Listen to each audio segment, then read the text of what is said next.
달콤한 말씀, 행복한 하루, 오늘도 하나님 말씀 앞에 오신 강서 공동체 여러분들을 환영합니다. 오늘 우리가 함께 볼 말씀은 출애굽기 4장 18절에서 31절까지 말씀입니다. 모세가 그의 장인 이드로에게 돌아가서 그에게 이르되 내가 애굽에 있는 내 형제들에게로 돌아가서 그들이 아직 살아있는지 알아보려 하오니 나로 가게 하소서. 이드로가 모세에게 평안히 가라 하니라. 여호와께서 미디안에서 모세에게 이르시되 애굽으로 돌아가라.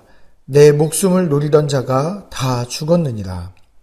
모세가 그의 아내와 아들들을 나귀에 태우고 애굽으로 돌아가는데 모세가 하나님의 지팡이를 손에 잡았더라. 여호와께서 모세에게 이르시되 내가 애굽으로 돌아가거든 내가 내 손에 준 이적을 바로 앞에서 다 행하라. 그러나 내가 그의 마음을 완악하게 한즉 그가 백성을 보내주지 아니하리니 너는 바로에게 이르기를 여호와의 말씀에 이스라엘은 내 아들 내 장자라. 내가 내게 이르기를 내 아들을 보내주어 나를 섬기게 하라 하여도 내가 보내주기를 거절하니 내가 내 아들 내 장자를 죽이리라 하셨다 하라 하시니라. 모세가 길을 가다가 숙소에 있을 때에 여호와께서 그를 만나사 그를 죽이려 하신지라. 십보다가 돌칼을 가져다가 그의 아들의 표피를 베어 그의 발에 갖다 대며 이르되 당신은 참으로 내게 피 남편이로다 하니 여호와께서 그를 놓아주시니라. 그때에 십보다가 피 남편이라 함은 할례 때문이었더라. 여호와께서 아론에게 이르시되 광야에 가서 모세를 맞으라 하시매 그가 가서 하나님의 산에서 모세를 만나 그에게 입맞추니 모세가 여호와께서 자기에게 분부하여 보내신 모든 말씀과 여호와께서 자기에게 명령하신 모든 이적을 아론에게 알리니라. 모세와 아론이 가서 이스라엘 자손의 모든 장로를 모으고 아론이 여호와께서 모세에게 이르신 모든 말씀을 전하고 그 백성 앞에서 이적을 행하니 백성이 믿으며 여호와께서 이스라엘 자손을 찾으시고 그들의 고난을 살피셨다 함을 듣고 머리 숙여 경배하였더라. 아멘. 우리가 방금 읽은 본문 말씀은 하나님께서 모세를 부르신 다음에 모세가 애굽 땅에 들어갈 때까지의 이야기를 담고 있습니다. 먼저 앞부분에서는 모세의 장인 이드로를 만나서 하나님의 계획을 이야기하고 축복을 받으면서 떠나는 장면이 나오죠. 그리고 나서 이 모세가 애굽으로 가는 그 길 가운데 하나님과 대화하는 장면을 저희가 주의 깊게 볼 필요가 있습니다. 먼저 하나님께서 모세에게 애굽으로 돌아가라는 명령을 다시 한번 이야기를 해주십니다. 그러면서 이 이야기를 덧붙여서 말씀해 주시는데요. 너의 목숨을 노리던 자들이 다 죽었다라고 말씀하십니다. 40년이라는 긴 시간 동안 모세를 죽이려고 했던 왕과 그 밑에 신하들이 죽었다는 이야기죠. 다시 말해서 모세에게 하나님께서 지금 다시 애굽으로 들어가라는 이 명령과 함께 모세에게 힘을 주시는 겁니다. 이전에 너의 그 과오를 잊고 도망자 신분으로 지금 애굽을 향해서 가는 것이 아니라 이제는 하나님의 계획을 전달하는 하나님의 그 사랑의 마음을 전달하는 그 전달자의 마음으로 애굽을 들어가라고 이야기하고 있는 것이죠. 하나님께서 그 안전하다라는 그 이야기를 들은 모세는 믿음으로 정말 그 안전하다는 그 믿음을 가지고 아내와 아이들까지 어린 아이들까지 데리고 이 애굽을 향해서 함께 떠나는 장면이 나오게 됩니다. 그때 모세의 손에 그 지팡이를 잡는 장면이 나오는데 그때 그 지팡이를 하나님의 지팡이라고 말씀에서 이야기하고 있습니다. 모세의 양을 치던 지팡이가 하나님의 이적을 행하는 도구로 변화된 모습을 보게 됩니다. 그런 다음에 이 모든 준비가 끝나고 이제는 모든 일이 술술 풀릴 것 같은 바로 이런 상황 속에서 그 믿음을 가지고 출발하는 모세에게 하나님께서 한 가지 주의사항을 말씀하시는데 그것이 바로는 지금 완악한 마음을 가지고 백성들을 보내줄 생각이 없다는 사실을 알려주십니다.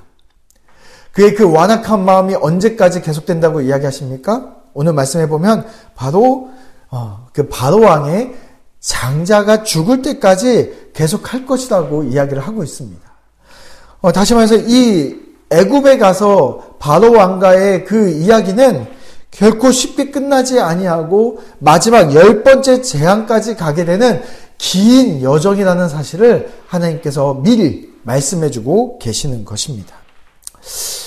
이후에 이제 두 번째 스토리가 진행이 되는데 너무나 갑작스럽고 난해한 본문이 이 사이에 끼어 있습니다. 구약에서도 굉장히 난해한 본문으로 알려져 있는 성경 구절인데요. 24절과 25절 말씀입니다. 우리 함께 읽어보겠습니다. 모세가 길을 가다가 숙소에 있을 때에 여호와께서 그를 만나사 그를 죽이려 하신지라. 십보다가 돌칼을 가져다가 그의 아들의 표피를 베어 그의 발에 갖다 대며 이르되 당신은 참으로 내게 피 남편이로다 하니. 네, 하나님의 출애굽이라는 그 놀라운 계획 속에서 하나님이 선택하신 모세라는 특별한 선택을 받은 사람이 지금 하나님께 순종해서 이 일을 시행하려고 할 때에 하나님께서 모세에게 무엇을 행하고 있습니까? 모세를 죽이려고 하고 있습니다. 너무나 갑작스럽고 생뚱맞고 이해가 되지 않는 행동을 지금 하나님이 하고 계시는 것이죠. 그래서 이 구절이 난해한 구절입니다. 그러나 우리가 문맥을 잘 살펴보면 이 말씀이 왜 하나님께서 이렇게 행동하셨는지를 우리가 이해할 수가 있습니다. 이 문맥을 잘 살펴보기 위해서 우리가 바로 앞에 23절을 보면 알 수 있는데요. 23절을 우리가 한번 읽어보도록 하겠습니다. 내가 내게 이르기를 내 아들을 보내주어 나를 섬기게 하라 하여도 내가 보내주기를 거절하니 내가 내 아들 내 장자를 죽이라 하셨다 하라 하시니라. 네, 지금 하나님의 장자라고 표현하는 이스라엘 백성들을 출애굽하려고 할 때 바로가 막자 하나님께서 특별한 사건을 통해서 어떻게 하신다고 하면 바로의 장자를 죽이리다 라는 이야기를 하고 계시는 겁니다. 다시 말해서 이 사건은 첫 번째 유월절 사건에 대해서 지금 이야기를 하고 계시는 장면이죠. 그리고 바로 24절과 25절에서는 어떤 일이 일어납니까?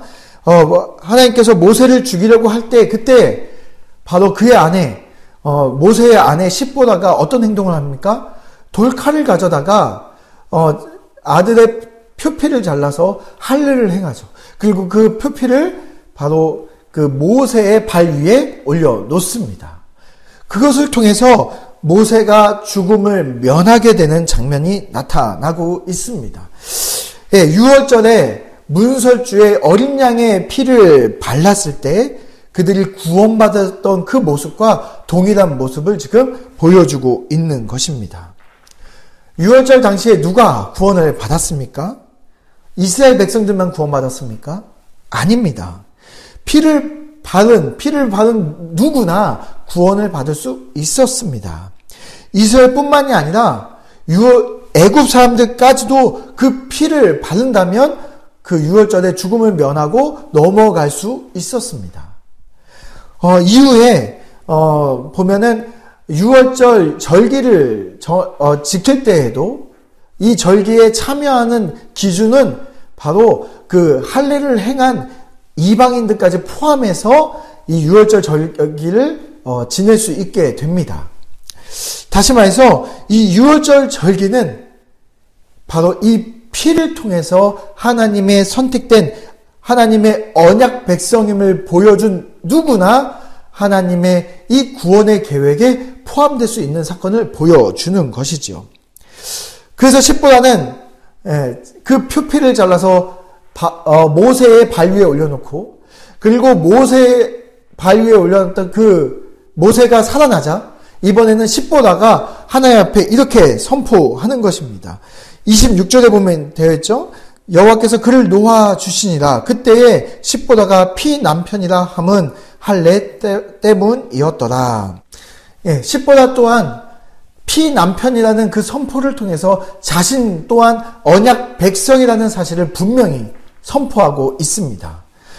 이것을 통해서 언약 백성은 하나님의 그 심판에 들어가지 아니고 구원의 계획 가운데로 들어간다는 사실을 보여주고 있는 것입니다. 그래서 24절부터 이 26절에 이 갑작스럽고 난해한 구절은 바로 하나님의 그 언약 백성의 정체성을 분명히 함과 동시에 하나님의 그 구원의 계획이 누구에게 해당되는지를 분명히 보여주는 사건입니다.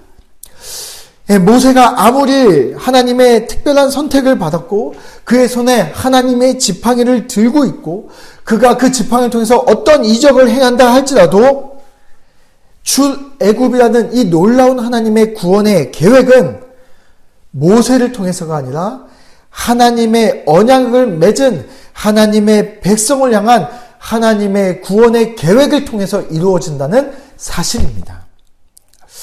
우리가 오늘 본문을 통해서 무엇을 알 수 있습니까? 우리는 죄악 가운데 살던 정말 하나님의 은혜로 구원받은 그리스도인들이라는 사실을 우리는 다시 기억하면서 이 말씀을 볼 필요가 있습니다. 우리가 하나님의 특별한 선택을 받았고 우리가 하나님의 지팡이로서 하나님의 특별한 도구로 쓰임받고 있다 할지라도 우리가 잊지 말아야 될 것은, 우리가 정말 분명히 해야 될 것은 우리는 나의 공로가 아닌 예수 그리스도의 그 십자가의 피로 말미암아 하나님의 언약 백성이 되어 있기 때문에 우리가 구원받는다는 사실입니다. 이것은 절대적인 하나님의 은혜입니다. 이것은 너무나 큰 은혜입니다. 이 은혜를 우리가 받았습니다. 이런 은혜를 받은 모세와 그리고 그 애굽에 살고 있는 형제 아론이 이 은혜의 소식을 듣게 됩니다. 40년 만에 형제가 만났습니다. 얼마나 기쁘겠습니까? 그리고 나서 애굽에 돌아가서 이스라엘 장로들 앞에 이 놀라운 은혜의 구원의 계획을 이야기하게 됩니다. 그 구원의 계획을 들은 그 장로들의 반응이 어떻습니까? 31절 말씀입니다. 백성이 믿으며 여호와께서 이스라엘 자손을 찾으시고 그들의 고난을 살피셨다 함을 듣고 머리 숙여 경배하였더라. 네, 그들은 이스라엘 자손을 찾으시고 고난을 살피셨다 하면서 머리를 숙여서 하나님을 경배하고 있습니다. 우리는 이 놀라운 구원의 은혜를 알고 있는 자들입니다. 우리는 죄의 세력 안에서 욕망의 노예로 살아가는 우리들이었습니다. 그러나 그런 우리들을 하나님은 나를 그 죄의 권세로 찾으시고 그리고 우리가 그 부르짖음 가운데 고통 가운데 있는 우리들을 하나님께서 살펴주셨습니다. 그래서 우리를 예수 그리스도의 십자가의 피로 말미암아 그 구원의 계획으로 말미암아 우리를 그 죄의 노예에서 해방시켜 출애굽하여 주셨습니다. 우리는 이 놀라운 은혜의 소식을 때때로 잊고 살 때가 있습니다. 그러나 이 놀라운 그 하나님의 은혜의 구원의 계획 안에서 우리는 바로 이 이스라엘의 장로들처럼 우리는 행동해야 합니다. 그들처럼 우리는 날마다 겸손히 머리를 숙여야 합니다. 이것이 나의 공로로 이루어진 것이 아니라 철저히 나의 주인이신 예수 그리스도의 피로 말미암아 우리는 그 피로 우리는 하나님의 구원의 계획에 참여할 수 있게 되었기 때문에 그렇습니다. 또한 우리는 그 은혜로 날마다 하나님을 경배하며 살아가야 합니다. 우리가 오늘 이 말씀 앞에 정말 나의 공로가 아닌 예수 그리스도의 그 십자가의 피로 그 피의 공로로 살아가는 그 삶 속에서 우리가 오늘 하루도 내가 아닌 은혜로 말미암아 예수 그리스도의 종으로 살아가는 우리 강서 공동체 여러분들이 되시기를 바랍니다.